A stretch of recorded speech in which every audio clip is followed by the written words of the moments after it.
weeks ago, a local TV station out of San Francisco called KPIX or KPIX or KPIX or Channel 5, because they're all Channel 5, right, did a report on the steep decline in people completing their leases in the Bay Area. Now, the Bay Area is of course one of the most expensive areas in the world to rent.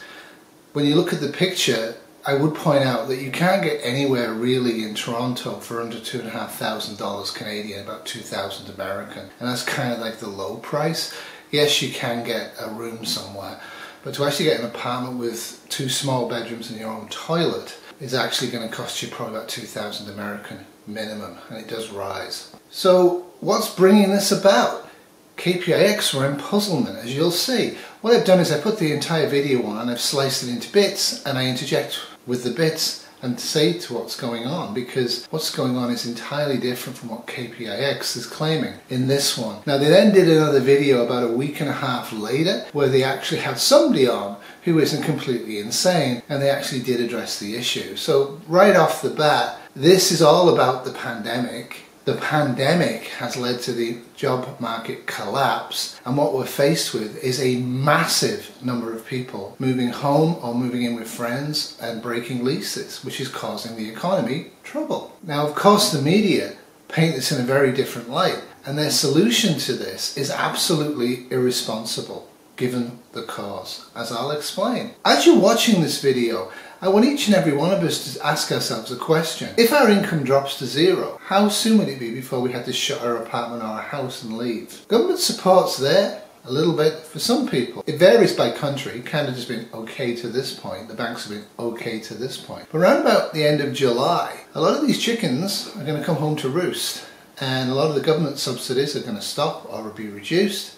And a lot of the debt forgiveness and the loan extension that the banks have been doing will stop. It's up to you, the individual, especially if you're a first responder, and first responders work in grocery stores as well as parcel delivery. How long is it going to be before the not buying anything is going to cause a massive problem for you? The pandemic likely played a role in a sizable retreat in San Francisco's rental market. About 1 in 13 tenants has broken a lease in the past 3 months. So 1 in 13 renters in San Francisco, which is admittedly in the high price area, have broken their lease illegally in the last 3 months, and that wouldn't make me feel very optimistic about the future. With some tips for renters looking to renegotiate. All right, Kenny, what can you tell us? So she says renegotiate and smiles. Does she not get it? You can only negotiate a financial transaction, and renting a home is that, and so is having a mortgage, if you actually have money coming in, or sufficient money coming in to negotiate. People don't. This is the problem. There's massive unemployment. Even with parts of the economy reopening in America and Canada, it isn't going to fully reopen. Well, Veronica, San Francisco is still the most expensive city in the country to rent an apartment. We're in the Pacific Heights neighborhood in the city, but new numbers show that there's been an exodus of residents who now have better options. Indeed, let's hear these better options. What is the better option for somebody who's working casual or part-time or full-time in one of North America, one of the world's most expensive rental markets, and they have their hours cut or removed and they have no real income coming in? What are their better options? Pay the expensive rent or move out. People, number one, are leaving, kind of just ditching their apartments and leaving kind of their roommates hanging, or they're trying their best to find someone to sublease their rooms, or they're just leaving San Francisco altogether and moving back home. Anthony Natoli decided to move back to New Jersey after paying more than $4,000 a month for his apartment in Cow Hollow, working in tech sales. So let's get this straight. If you ditch your roommates and leave because you can't afford the rent, you've lost probably some really close friends who will probably never forgive you. They will then also likely become unstable in their housing unless they can replace your loss of payment for the rent. You have become effectively homeless, even if you find somewhere cheaper to move into. That's not always guaranteed. Indeed, it isn't just ditching them like you don't care or not bothering to renegotiate a lease. This is a fundamental economic problem. The economy is dried up to the point where millions of people are in unstable renting, and most of those people are the young. All of the normal things that we see as driving demand for rental housing in San Francisco have pretty much dried up. In June, rent prices year over year dropping more than 9% in San Francisco. Mountain View more than 15%. Cupertino down 14%. So they say the problem is demand's dried up. Well, actually, no, there's three major problems. Demand has ended. The demand is still there to live in places like San Francisco in the Bay Area, but the economy to do it no longer exists. The second major problem is oversupply, gentrification of the inner urban areas in some parts of the world. Canada's extremely risky from this. Downtown Toronto has had so many cheap condos built, it's unbelievable. That the oversupply coupled with a sudden and unexpected huge drop in demand is a major problem. But the third problem is a bigger one. It's bigger than the homelessness, it's bigger than the bankruptcies of landlords. It is the fact that a lot of people and a lot of banks and a lot of hedge funds and a lot of other people have invested your pension money in property all over the world. If that property falls, so will your pension. In fact, you could even lose substantial parts of your pension. We're getting a lot of people moving to Southern California, moving out to the Central Valley, moving up to around the Sacramento area, Tahoe. I mean, we're, Sonoma County, a lot of different places. So it's definitely been a trend that's been going on. Make no mistake here, this is a huge and a massive and a catastrophic and probably over the time period, unprecedented fall. Landlords want a commitment that they're not going to have a vacancy at this time when we're looking at such, incredible supply, lots of units opening up and no demand to fill it. Obviously, if they have work, even if it's reduced, they want to keep that work because in this economy, what else are they going to do? So they're moving out into cheaper rental areas from the convenience of where they live, which was probably closer to their work than where they're moving. This is going to increase congestion, this is going to increase pressure on transit, this is going to make it more difficult for people to exist. Their commute time will lengthen. I'm sure San Francisco is very much like Toronto and the commutes are already on average 2 hours both ways a day for most people, and in fact a lot of people are doing 2 hours one way. This is a huge physical and mental burden on the people who have to move out. It's also going to cause crowding in the areas where they move to. A new survey from the San Francisco Apartment Association shows more than 7% of renters simply broke their leases over the last 3 months. Now at the end of this, I'll actually put up the whole section of the video they did 1 week later from Capex, San Francisco, where they actually sort of realized what a bunch of idiots they'd been. But let's talk about this video because it was towards the end of June, so I think they are responsible for what they say. Their answer to increasing supply and plunging demand is that the renters commit more. You sign a lease, you sign a new lease, you have your lease for 12 months, you're 8 months into it or 4 months into it, you can't afford to pay the rent, so they're suggesting what you do is renegotiate from that point for a further 12 to 13 to 14 months. Does that make sense? It doesn't make any sense at all. They're treating this like it's a personal decision to suddenly lose the income required to live in the Bay Area. It probably isn't. But there's a way to get free money if you approach it correctly. Free money? You're going to get free money? People are going to give people money? You'll get farther by recognizing that landlords want that base rent to be kept, basically where it's at. So 7.5, almost 1 in 12 of all renters in the Bay Area broke their legally binding lease. This is huge. What you'll see in the subsequent report, I think they did it like 10 days or more later, is that but the actual breaking of leases actually increased again. It's I think around 10 to 12% or even higher. Literally people have no income, no money, everything's unstable, and they're paying 4,000 American a month or part of that as a roommate or as a sharing apartment. They can't afford it, and that's why there's a big problem. And the whole thrust of this report is that it's a decision that the renters are making, and they're being a little foolish. They should renegotiate and commit legally for a longer period. If you're going to go bankrupt, there is some sense into renegotiating your debt by consolidating it and paying a lower interest rate.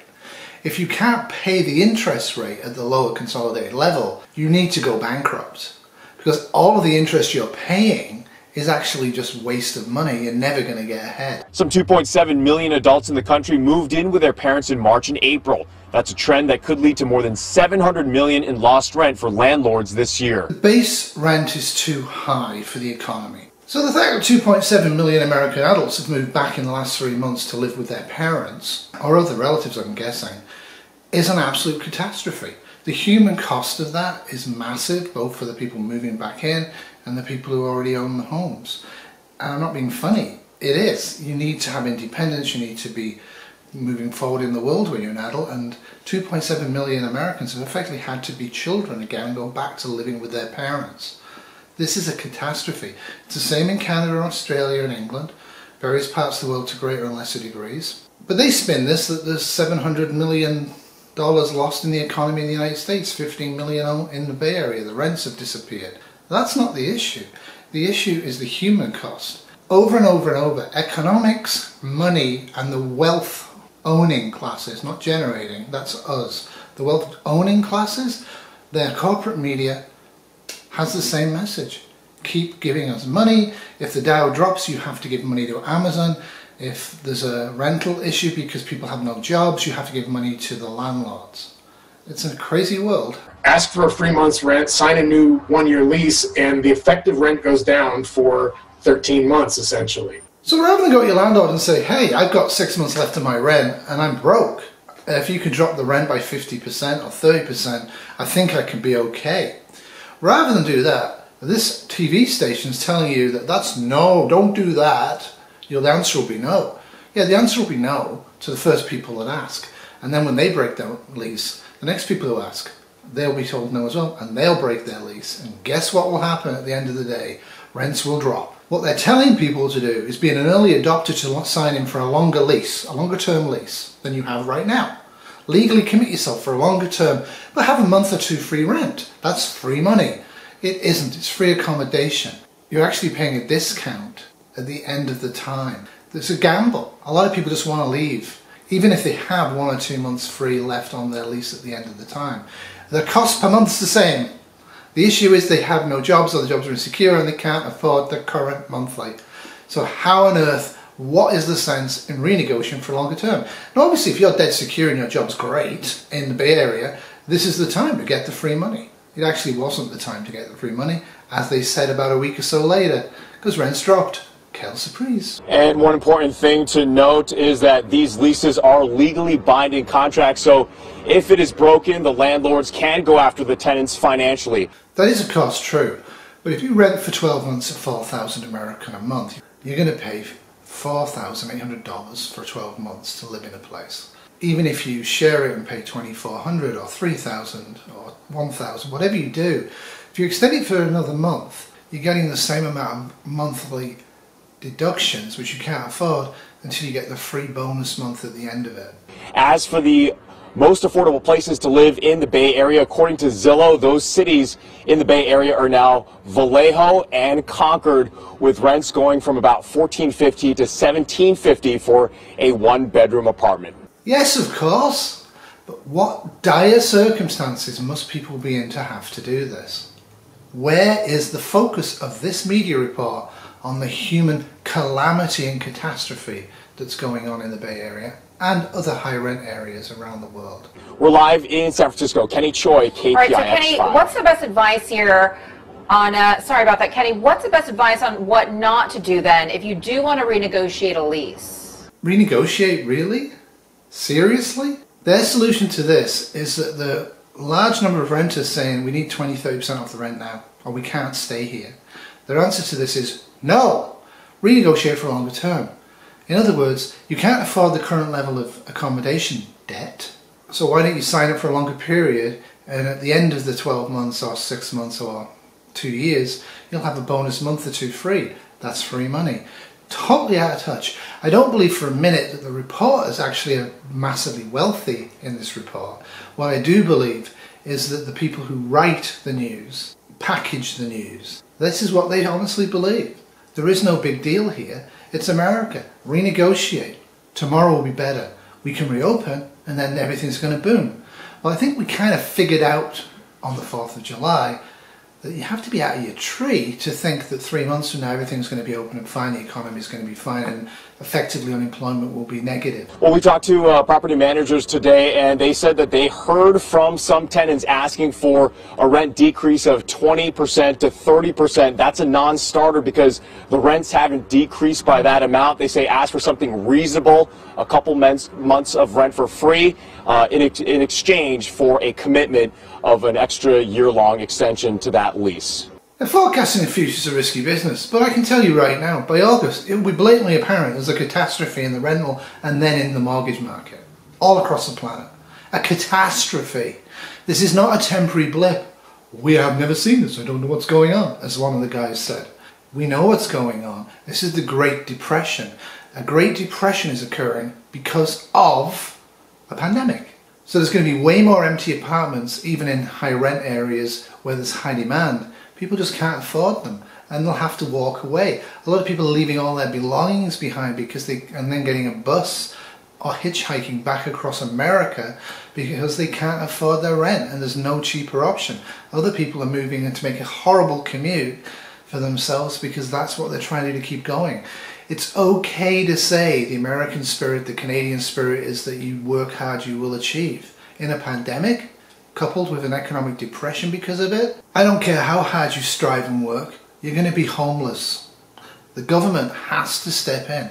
It has to give everybody a reasonable income. It has to make sure rents are protected and controlled aggressively in the short term. If it doesn't, there's going to be lots of empty apartment buildings, lots of homeless people, lots of crime, and lots of fires in said empty apartment buildings, and squatting, and all the rest of the issues. The economy has been reset by the pandemic. It doesn't matter what you think about the pandemic or what you want to happen with the pandemic or what your ideology is. If governments across the planet do not step in for the vast majority of their population and protect them from homelessness and hunger and heat and cooling in the winter to a reasonable level by massively increasing debt, there's going to be massive trouble. You can throw all the money at Amazon, all the money at the Dow, you can buy all the bonds you like. The effect on the person on the ground is homelessness, hunger, and anger. We're already seeing that. For goodness sake, governments, quit your ideology. You've got to go full on socialism, at least for a little while. And those of you out there say, I'd rather be dead than socialist. Sure, kill yourself. It's not a crime anymore. But don't tell hundreds of millions of people right across North America who are facing homelessness, hunger, and fear that they don't deserve a bean from the government. We've all paid a ton of beans to our government over the years. A ton.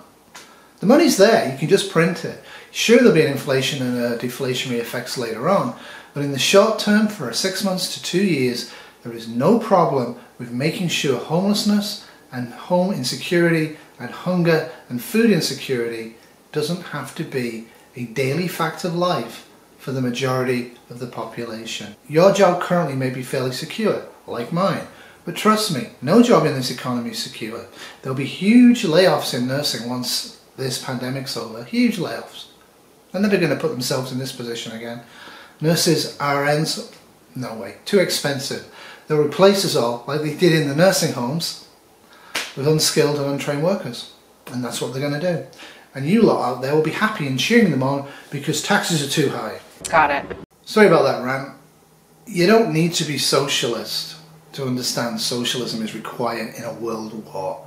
We're in a world war. You can go back to happy neo-capitalism after that, but for this period of time, you've got to make security and comfort from the majority of your population, or you're going to face civil disturbance, the like of which we have not ever seen, and we have not seen anything yet. So despite CAPEX and their owner class that's funding them and telling them what to do and mostly appearing, rents have dropped. Rents have dropped by about 12% or more in certain areas of San Francisco since this was done, and they're continuing to drop. There isn't any of those low-level and mid-level jobs left anymore. Everybody's pruning back. That means there's no recirculation of money in local economies. There is a major problem going on. So the answer is, of course, is to lower rents now to the majority population in San Francisco that can actually maintain their rents, with or without government assistance. The answer is for those landlords, and there's a lot of them, that have massive mortgage debt because it's been a boom time and they've just borrowed money at low interest rates all over the place to put up and buy these accommodations, to rent them out at an extraordinary profit. They're also facing calamitous ruin. The banks and the government hold all the cards here. We the people, both renters and renters, cannot do it. I would point out, by the end of July, any financial government assistance you're getting in the States will stop. Have you got a plan for that? Do you think things will be fine at the end of July? Will it continue? Will it continue for everybody? Will the amount of money you're getting be the same? It's probably going to reduce and stop in Canada and England and Australia and Europe. The charity you get in Asia and China, that's probably going to continue for a while but at a lower level. This is a massive, massive issue. Until Joe Public and most people are in this position have the income to go out shopping again and go for meals again and to eat a takeout meal at least once a day again, the economy that we created is dead. The new economy will come in place. It will be a barter economy, it will be a local economy, and it will be an effective economy. The problem with it is it's not going to pay taxes and it's not going to file tax reports at the end of the year. The governments will do everything they can to prevent us, the people, circumventing economic disaster by figuring out how to rent, how to live, how to cook, how to eat, all the things we need to do without actually impacting with a destroyed and damaged service sector. It's going to be interesting times. Anyway, that's all from me. Remember, in SHTF, tomorrow will always be worse than today, unless you have a Guinness. Unfortunately, you can't get freeze-dried Guinness, so in SHTF, try not to live for more than a year, because if you do, there'll be no Guinness. And that, my friends, would truly be an apocalypse. Toodles! This has been a slow-moving Hungry Terry production 2020. New data shows a steep drop in rent prices for many parts of the Bay Area. But KPIX5's Kenny Choi says you may not want to sign that cheaper lease just yet. Kenny. Liz, that drop you mentioned is now in the double digits in San Francisco, the largest decline in the country. That is significant, but housing experts say that there's something just around the corner that landlords and tenants should be aware of, and that could impact prices even more in the near future. The median rent price for a one-bedroom in San Francisco fell nearly 12% year over year. The latest Zumper rent report says that beats the previous month's record of the largest drop ever. This is the strangest downturn I've ever seen. Rent in San Francisco declined an additional 2.4% last month, while it dropped 2.1% in Oakland. In San Jose, rent went down 5%. Your landlord, given the widespread nature of the job loss, actually does have an incentive to negotiate lower rent. That time to negotiate is now, with the extra $2,400 per month in federal unemployment benefits set to expire at the end of July.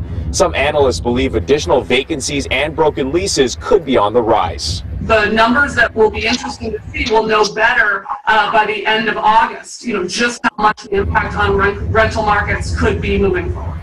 Experts say increased inventory is allowing renters the opportunity to ask for 10 to 15% in reduction in some cities like San Francisco, but not in others. The number of tenants who asked for deferral, we had a higher percentage overall, but we also have had more success in renting units in the East Bay. Units seem to be renting a little bit faster, a little bit more urgency in the East Bay than in San Francisco. Vacant units has no value coming upstream to pay their property taxes, their mortgage, and that value going up through of the system. And analysts point to a couple factors for the steep drop in rent prices, one being high unemployment numbers, and two, more companies embracing remote work, driving down the demand for living in high-priced cities like San Francisco. Interesting to note, in the city of Sacramento, rent prices didn't go down, they actually went up 5% last month. Live in San Francisco, Kenny Choi, KPIX5. It's starting in the high rent areas. I know. There.